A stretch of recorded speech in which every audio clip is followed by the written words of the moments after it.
Hi అండి, అందరికీ నమస్కారం అండి. Welcome back to latest updates. AP రాష్ట్ర వ్యాప్తంగా ఉన్న రైతన్నులందరికీ కూడా అదిరిపోయే భారీ శుభవార్త అయితే వచ్చేసిందనమాట. ఏపీ రాష్ట్ర వ్యాప్తంగా ఉన్న రైతులందరికీ కూడా అన్నదాత సుఖీభవ మరియు పీఎం కిసాన్ పథకాలకు సంబంధించి భారీ అప్డేట్ రిలీజ్ చేసింది ఏపీలో కూటమి ప్రభుత్వం. ఏపీ ప్రభుత్వం బడ్జెట్లో రైతులకు తీపి కబురు చెప్పిందండి. 2026-27 సంవత్సరానికి సంబంధించి అన్నదాత సుఖీభవ పథకానికి భారీగా నిధులు అయితే కేటాయించింది.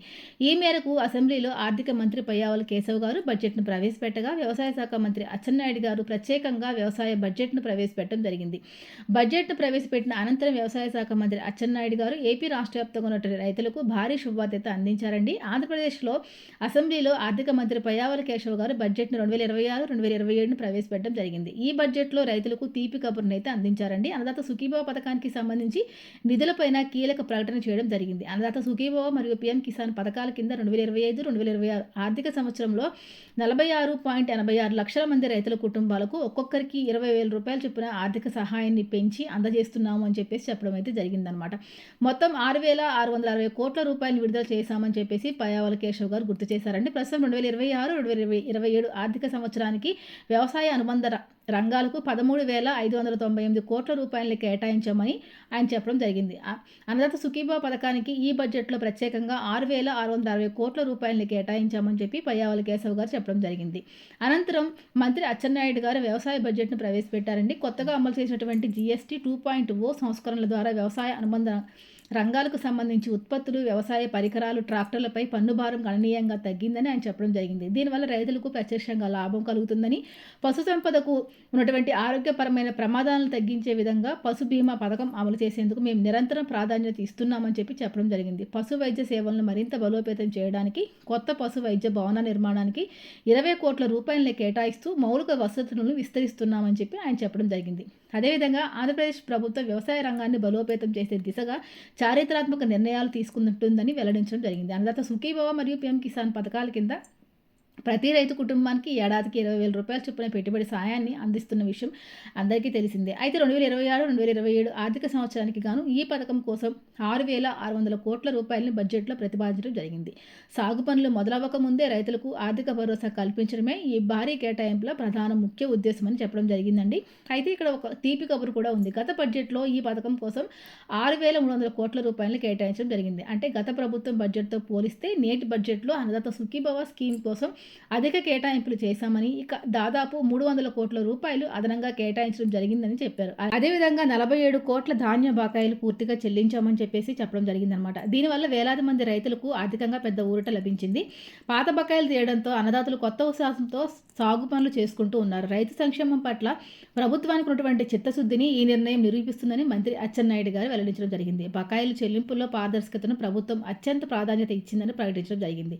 వ్యవసాయ రంగాన్ని ఆధునీకరించే క్రమంలో యాంత్రీకరణకు ప్రభుత్వం పెద్దపీట వేసింది. 80% భారీ రాయితీతో రాష్ట్ర వ్యాప్తంగా 130 కిసాన్ డ్రోన్ కేంద్రాలను ఏర్పాటు చేయడం జరిగింది. పురుగు మందుల పిచికారీలో డ్రోన్ వాడకం వల్ల రైతుల యొక్క శ్రమ, ఖర్చు గణనీయంగా తగ్గుతుందని మంత్రి వెల్లడించడం జరిగిందండి. ఇక ఈ యాంత్రీకరణ కోసం బడ్జెట్లో 139 కోట్ల రూపాయలను ప్రభుత్వం కేటాయించిందని ఆయన చెప్పడం జరిగింది. ఎయిమ్స్ యాప్ ద్వారా రైతులకు తమకు కావాల్సిన యంత్రాలను అద్దెకు పొందే వెసులుబాటును కూడా తీసుకొచ్చారు. ఇక ఈ వార్షిక బడ్జెట్లో రైతులకు ఇచ్చేటటువంటి పెట్టుబడి సాయంతో పాటుగా రైతులకు నాణ్యమైన విత్తనాలు అందించడంపై ప్రభుత్వం ప్రత్యేక దృష్టి పెట్టింది. విత్తన రాయితీ కోసం 2026-2027లో 240 కోట్ల రూపాయలు ప్రతిపాదించడం జరిగిందండి. గత ఏడాది కేటాయించినటువంటి 182 కోట్లతో పోలిస్తే ఇది చాలా ఎక్కువ.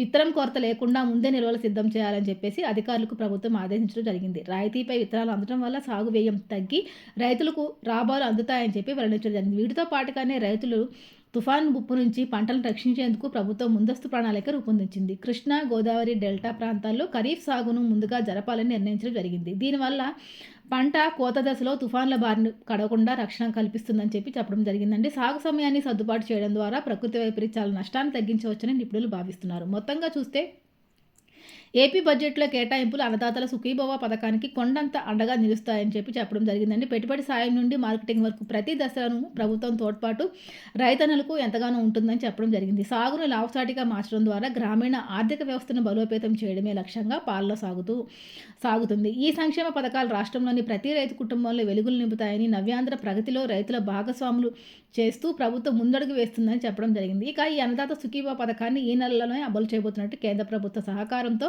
పీఎం కిసాన్ పథకం ద్వారా 22వ విడతగా 2,000 రూపాయలు, అదేవిధంగా అన్నదాత సుఖీభవ పథకం ద్వారా 3వ విడతగా 4,000 రూపాయలు మొత్తం కలిపి రైతుల ఖాతాల్లోకి 6,000 రూపాయలు జమ చేస్తున్నామని చెప్పడం జరిగింది. ఫిబ్రవరి 19వ తేదీన ప్రతి రైతుల ఖాతాలోకి డీబీటీ విధానం ద్వారా డబ్బులు జమ చేయబోతున్నామని మంత్రి అచ్చెన్నాయుడు ప్రకటించారండి. దీనికి సంబంధించి ప్రతి రైతు భరోసా కేంద్రాల్లో అర్హుల జాబితా అనేది విడుదల చేస్తున్నామని, కాబట్టి ప్రతి రైతుకి కూడా తమ పేర్లు అర్హుల జాబితాలో ఉందా లేదా అని చెప్పేసి చెక్ చేసుకోవాలని చెప్పడం జరిగింది. ఎవరు అర్హులు అనే విషయానికి వస్తే ఏపీ వాసులై ఉండాలండి. ప్రభుత్వం ఈ పథకానికి అప్లై చేసుకున్న వాళ్ళు ఖచ్చితంగా ఏపీలో శాశ్వత నివాసితులే ఉండాలి. అదేవిధంగా ప్రతి రైతుకి కూడా 18 సంవత్సరాల వయసు అనేది పూర్తిగా నిండి ఉండాలండి. దీంతో పాటుగా 6 star verification, house holding mapping విధానాలు కూడా చేయించుకుని ఉండాలి. అదేవిధంగా ఏ రైతుకైతే 5 ఎకరాల లోపు భూమి అనేది ఉంటుందో ఆ రైతులకు మాత్రమే యొక్క పథకం అనేది వర్తిస్తుంది. అదేవిధంగా భూమి వివరాలు అనేవి ఖచ్చితంగా రైతన్నులందరూ కూడా మరి వెబ్ ల్యాండింగ్లో నమోదు చేయించుకుని ఉండాలండి. వెబ్ ల్యాండింగ్ డేటా ప్రకారమే ఈ యొక్క అర్హుల ప్రక్రియను ఎంపిక చేయడం అనేది జరుగుతుంది. రైతు పేరును అదేవిధంగా ఎవరైనా కొత్తగా అన్నదాత సుఖీభవ పథకానికి దరఖాస్తు చేసుకోవాలనుకునే రైతు వారి యొక్క ఆధార్ కార్డు, పట్టాదారు పాస్ పుస్తకం, బ్యాంకు పాస్ పుస్తకం, ఫోటోలు, సర్వే నెంబర్ వివరాలు, మొబైల్ నెంబర్ ఆధారంగా మీ యొక్క రైతు భరోసా కేంద్రానికి వెళ్ళి దరఖాస్తు చేసుకోవాల్సి ఉంటుంది. ప్రభుత్వం వెల్లడించిందండి. మరోవైపు రాష్ట్ర వ్యాప్తంగా అన్నదాత సుఖీభవ పథకం ద్వారా అదేవిధంగా పీఎం కిసాన్ పథకాల ద్వారా 2వ విడత నిధులను అందుకొని రైతులు 3వ విడత కోసం ఎదురుచూస్తున్నటువంటి రైతుల యొక్క పథకానికి అన్నదాత సుఖీభవ మరియు పీఎం కిసాన్ పథకాలకు సంబంధించి 2 అర్హతల జాబితాలో పేర్లు అనేవి ఉన్నాయో లేదో ఖచ్చితంగా చూసుకోవాలి. 2 అర్హుల జాబితాలో పేర్లు ఉన్న వారికి మాత్రమే 6,000 రూపాయల చొప్పున ఫిబ్రవరి 19వ తేదీన డబ్బులు అనేవి ఖాతాల్లోకి జమ అవడం అయితే జరుగుతుందన్నమాట. కాబట్టి ఖచ్చితంగా ప్రతి రైతు కూడా లిస్టులో మీ పేరు ఉండాలంటే కనుక ఖచ్చితంగా మీరు ఆధార్ కార్డుకి కేవైసీ కంప్లీట్ చేయాలండి. అదేవిధంగా మీ యొక్క బ్యాంక్ ఖాతాకి ఎన్పిసిఐ లింకింగ్ అనేది అయ్యిందో లేదో కూడా చూసుకోవాలి. దీంతో పాటుగా 5 ఎకరాల లోపు పొలం ఎవరికైతే ఉంటుందో అలాంటి రైతులు మాత్రమే అన్నదాత సుఖీభవ పథకానికి ఎంపిక చేయడం అయితే జరుగుతుందన్నమాట. దీంతో పాటుగా మీరు వేసిన పంటని ఖచ్చితంగా ఈ క్రాప్లో నమోదు చేసుకోవాలండి. ఈ క్రాప్లో పంటను నమోదు చేసుకోవటం వల్ల మరి ప్రకృతి వైపరీత్యాల వల్ల కానివ్వండి రైతులకి తీవ్ర నష్టం వచ్చినప్పుడు ప్రభుత్వం అయితే అన్ని రకాలుగా ఆదుకోవడం అయితే జరుగుతుందన్నమాట. కాబట్టి ఏపీ రాష్ట్ర వ్యాప్తంగా ఉన్నటువంటి రైతన్నులందరూ కూడా ఈ యొక్క విషయాన్ని గమనించండి. మరి ఫిబ్రవరి నెలలోనే మనకి అన్నదాత సుఖీభవ పథకానికి సంబంధించిన పూర్తి నిధులు అయితే విడుదల కాబోతున్నాయి. ఎందుకంటే మరి మనకి మార్చి నుంచి కొత్త ఆర్థిక సంవత్సరం అయితే మొదలవబోతుందండి. కాబట్టి 2025 సంవత్సరానికి సంబంధించి అన్నదాత సుఖీభవ పథకానికి సంబంధించిన డబ్బులు పూర్తిగా విడుదల చేయాలని చెప్పేసి ఏపీలో కూటమి ప్రభుత్వం ఇప్పటికే నిర్ణయం తీసుకుంది. అదేవిధంగా ఆంధ్రప్రదేశ్ రాష్ట్ర వ్యాప్తంగా 5.44 లక్షల మంది రైతులకు అన్నదాత సుఖీభవ పథకం ద్వారా లబ్ధి పొందలేకపోయారండి. కాగా ఫిబ్రవరి నెలలో విడుదల చేసినటువంటి అన్నదాత సుఖీభవ పథకం ద్వారా ఎవరికైతే మరి గతంలో 2వ విడత డబ్బులు పడలేదో అలాంటి రైతులకు కూడా యొక్క డబ్బులు అనేవి ఖాతాలోకి జమ అవుతాయి అన్నమాట. కాబట్టి ఖచ్చితంగా రైతు ఆధార్ కార్డు నెంబరు, అదేవిధంగా మీ యొక్క ఫోన్ నెంబర్ అనేది లింకింగ్ చేసుకోవాలి. ఆధార్కి కేవైసీ, అదేవిధంగా రేషన్ కార్డు కూడా కేవైసీ అనేది చేసుకోవాలండి. చాలామంది రైతులకి వెబ్ ల్యాండింగ్లో డేటాలో తప్పుగా ఇవన్నీ పేర్లు నమోదవటం, సర్వే నెంబర్లు అనేవి తప్పుగా నమోదవటం వల్ల చాలామంది రైతులు సాంకేతిక కారణాల వల్ల చాలామంది యొక్క పథకానికైతే అర్హులు కాలేకపోయారండి. అలాంటివన్నీ కూడా రికార్డు సవరణకు ప్రభుత్వం అయితే మరి అధికారులకి ఆదేశాలు జారీ చేయడం అయితే జరిగిందనమాట. మరి అర్హత ఉన్న ప్రతి రైతు కూడా ఈ యొక్క పథకం ద్వారా లబ్ధి పొందాలి. ఏ రైతు కూడా ఎలాంటి ఇబ్బంది లేకుండా మరి ఒక పథకం ద్వారా లబ్ధి పొందాలి, డబ్బులన్నీ ప్రతి రైతు యొక్క ఖాతాలకు జమ కావాలని చెప్పేసి ఇప్పుడే ప్రభుత్వం ఆదేశాలు కూడా జారీ చేయడం అనేది జరిగిందనమాట. మన ఫిబ్రవరి 19వ తేదీన రైతన్నుల ఖాతాల్లోకి ఈ యొక్క డబ్బులు అనేవి జమ కాబోతున్నాయి. మరొక మంచి విడత మళ్ళీ కలుసుకుందాం. అంతవరకు సెలవు, నమస్తే.